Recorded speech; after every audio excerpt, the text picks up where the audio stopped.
안녕하세요, 어르신들. 오늘은 저의 친구 할머니가 며느리와 다툰 이야기를 전해드리려고 합니다. 오늘 시어머니는 무작정 며느리 집에 찾아갔습니다. 바쁜 마음으로 전화도 연락 없이 바로 집 앞에 가서 비밀번호를 알고는 있었지만 먼저 문을 두드렸습니다. 이때 단잠을 자고 있던 며느리는 낯선 침입의 소리에 깜짝 놀래 귀를 기울이고 있었습니다. 삐삐삐삐 때르륵. 토요일 아침 8시 며느리 엘레나 씨는 단잠을 깨우는 현관문을 소리에 소스라치게 놀라 갑자기 일어났습니다.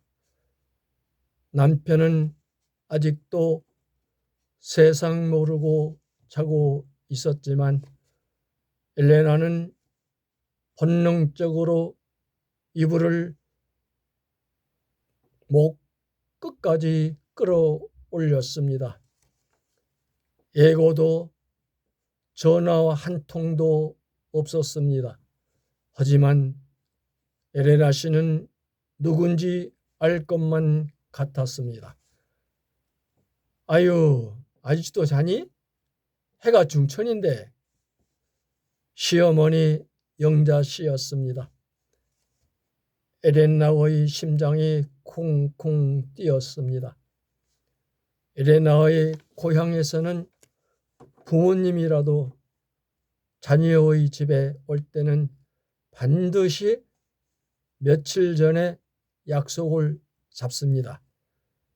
그것이 서로의 존중이라니까요.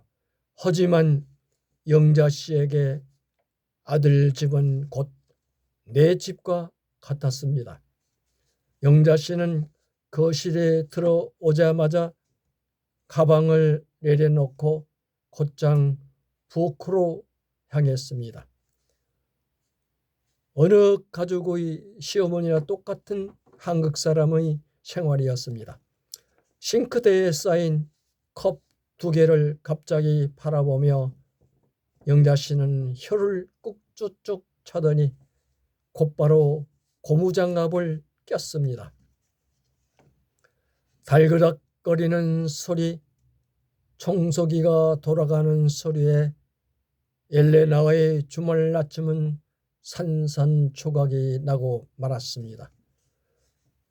겨울옷을 챙겨 입고 거실로 나간 엘레나의 눈앞에는 믿을 수 없는 광경이 펼쳐져 있었습니다. 영자 씨가 안방 장롱문을 활짝 열어 젖혀놓고 있었던 것입니다. 어머니, 지금 뭐 하세요?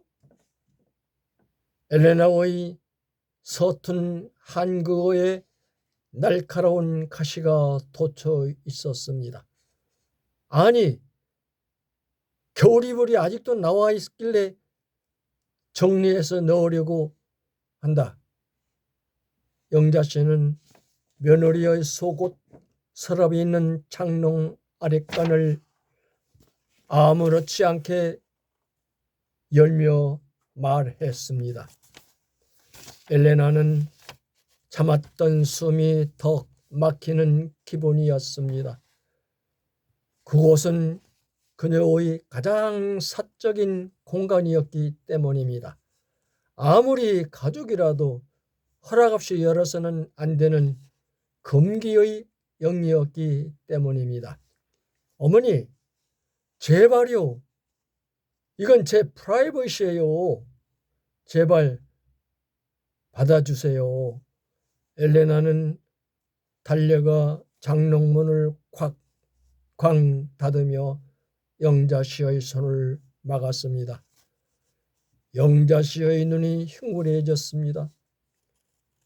며느리를 위해 무거운 이불을 정리해주고 곰팡이 쓸까봐 제습제를 넣어주고 온 시어머니의 손길을 며느리가 마치 도둑을 대하듯 쳐내고 있었으니까요.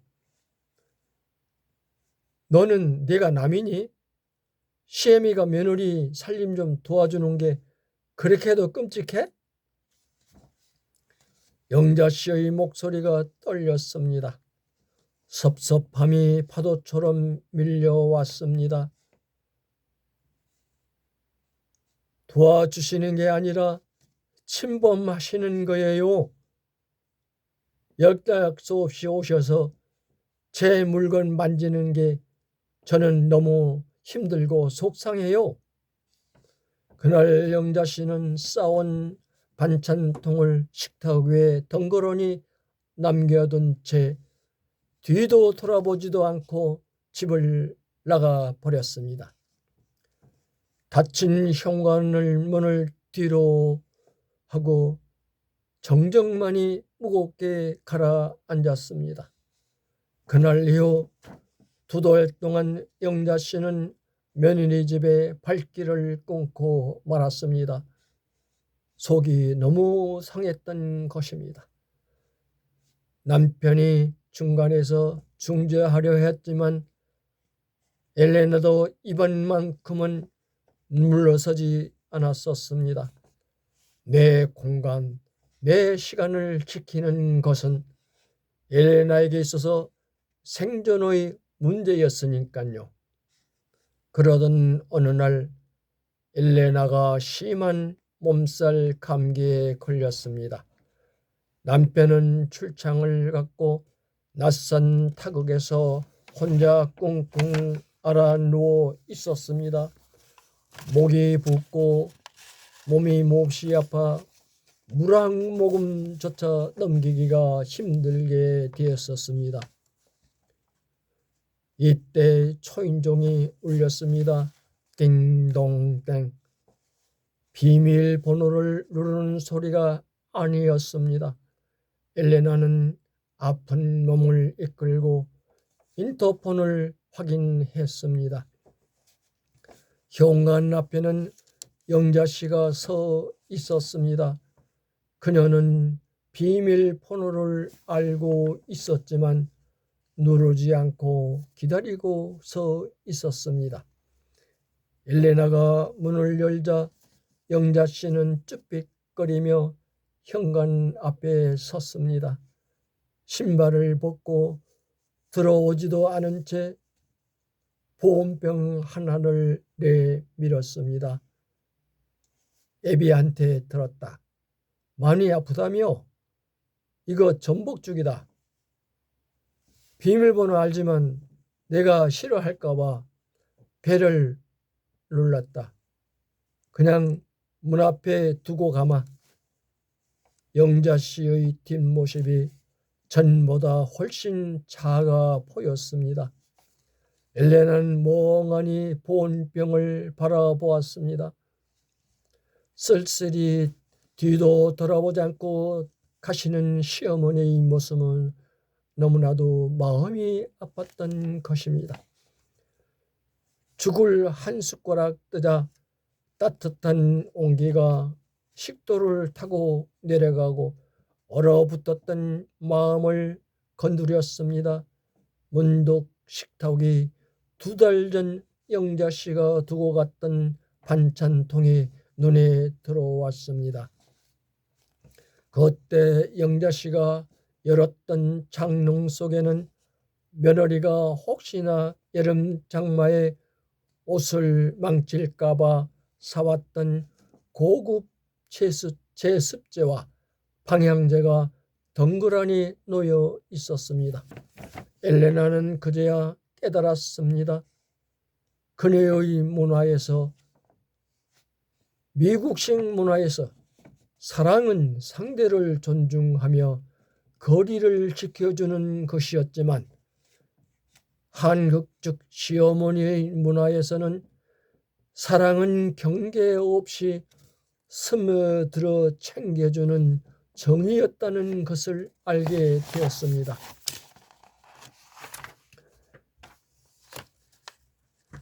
장롱을 연 건 잠시가 아니라 딸처럼 여겨서 해준 투박한 돌봄이었습니다. 청소를 해준 건 간섭이 아니라 일하느라 바쁜 며느리를 쉬게 하고 싶은 배려였었던 것입니다. 방식은 서툴고 거칠었지만 그 알맹이는 분명 사랑이었습니다. 일주일 뒤 엘레나는 영자 씨에게 시어머니에게 전화를 걸었습니다. 어머니, 이번 주말에 시간 되세요? 제가 맛있는 거 해드릴게요. 주말이 되자 영자 씨가 왔습니다. 이번에도 배를 눌렀습니다. 하지만 엘레나는 문을 활짝 열며 영자 씨를 맞이했습니다. 어머니, 죄송해요. 그리고 비밀번호 다시 알려드릴게요. 대신 오시기 전에 전화 한 통만 해주세요. 그럼 제가 맛있는 커피 준비해 놓고 기다릴게요. 영자 씨의 눈가가 붉어졌습니다. 아니다. 내야 미안하다. 내가 낯선 땅에서 얼마나 힘들겠니? 내가 내 식대로만 사랑하려고 했다. 늙은이가 주책이었지. 두 여자는 식탁에 만주 앉았습니다. 엘레나가 서툰 솜씨로 갈비찜을 내놓았고 영자 씨는 며느리의 손을 꼭 잡았습니다. 시간이 한참 흘렀습니다. 이제 영자 씨는 엘레나의 집에 올 때면 꼭 30분 전에 전화를 하고 옵니다. 아가, 나 근처인데 잠깐 들러도 되겠니? 내가 좋아하는 겉절이 좀 묻혔는데. 엘레나는 이제 시어머니가 냉장고를 열어 반찬을 채워 넣어도 화내지 않습니다. 오히려 어머니 덕분에 냉장고가 꽉 찼어요 하며 웃었습니다. 그리고 영자 씨가 올 때면 일부러 옷 정리를 미루어 둡니다. 어머니, 저 이 옷들 정리가 잘 안 되는데 어머니가 좀 깨끗하게 해주세요. 이렇게 말을 걸었습니다. 그게 진짜 최고예요. 좀 도와주세요. 그러면 영자 씨는 슬그머니 웃으시면서 넌 내가 없으면 어쩔 뻔했나?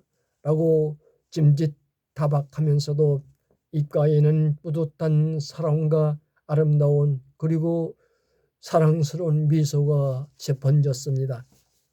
장롱문을 벌컥 열던 무례함은 사라지고 서로의 다름을 인정하는 존중이 그 자리를 채웠던 것입니다. 엘레나는 알게 되었습니다.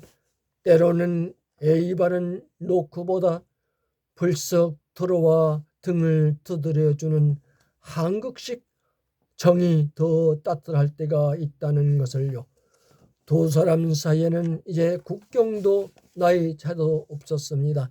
서로를 위하는 마음이라는 공용어만 있을 뿐입니다. 서로의 다름을 틀림으로 받아들이지 않고 그 속에 숨겨진 사랑을 발견하기까지 꽤 오랜 시간이 흘렀습니다. 하지만 그래서일까요? 비온 뒤에 땅이 굳는다는 한국식 속담처럼 두 사람의 관계는 그 어떤 고부 사이보다도 단단하고 아름다워졌습니다.